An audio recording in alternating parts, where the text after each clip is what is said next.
দিকে চুরির শব্দ হতেই বিজয়বাবু উঠে গিয়ে সুবালার হাত ধরে ঘরের ভিতর নিয়ে এলেন।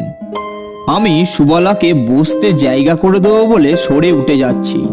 অমরনাথও সরে বসার উদ্যোগ করছে। হঠাৎ কেমন একটা অদ্ভুত আওয়াজে মুখ তুলে তাকিয়ে পাথর হয়ে গেলাম। সুবালার চোখ বিস্ফারিত উন্মাদের মতো তাকিয়ে আছে সনাতন মুখার্জির দিকে। সনাতনবাবুও বিস্মিত হয়ে উঠে দাঁড়িয়ে আছেন। সুবালার সমস্ত শরীরের পেশি শক্ত হয়ে গেছে, চোখ তীব্র ক্রোধে জ্বলে উঠছে, ঠোঁটের ভঙ্গি ক্ষিপ্ত। বিজয়বাবু ভয় পেয়ে কি যেন বলতে যাচ্ছিলেন।